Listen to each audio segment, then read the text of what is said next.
Sa mundo ng showbiz at sports, bihira lamang ang makakita ng isang tao na nagtataglay ng parehong karisma, mga dedikasyon at kababaang loob.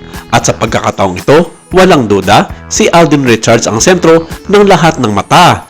Ang kanyang kamangamanghang paglahok sa BYD Ironman 70.3 sa Davao ay hindi lamang isang simpleng achievement. Ito ay isang pasabog na nagbigay inspirasyon sa bawat Pilipino at mga tagahanga na nanonood. Mula sa simpleng araw, ramdam na ramdam ang excitement sa bawat sulok.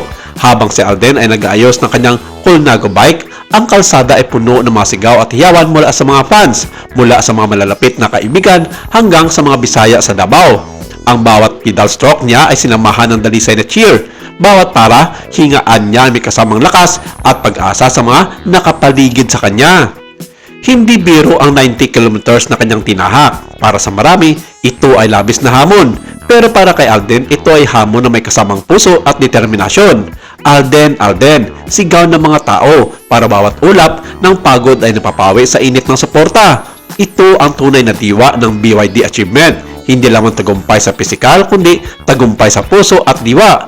Hindi lang ito tungkol sa sports. Sa likod ng pedal stroke at pawis, ipinapakita ng Alden ang kanyang kababaang loob at pagmamahal sa pamilya. May mga sandali na hawak niya ang bulaklak, handog para sa bunso niyang, si Angel, at sa bawat ngiti ng mga bata, ramdam mo ang kabutiang loob na nakaukit sa bawat kilos niya.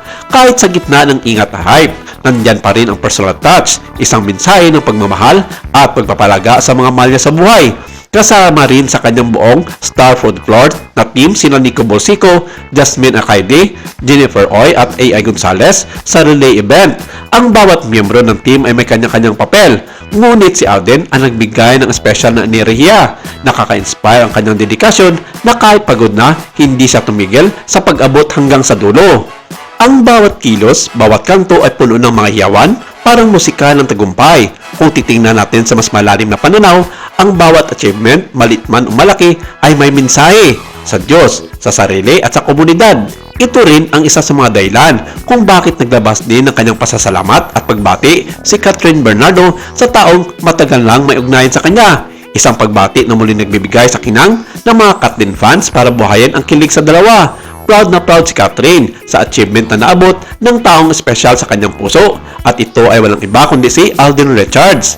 Ang BYD Ironman event ay hindi lamang tungkol sa pagiging fastest o strongest, kundi tungkol ito sa perseverance, love and faith. At sa gabay ng Diyos, bawat manlalaro ay pwedeng magtagumpay. Tulad ng ginawa ni Alden, isang tunay na halimbawa ng determinasyon at inspirasyon.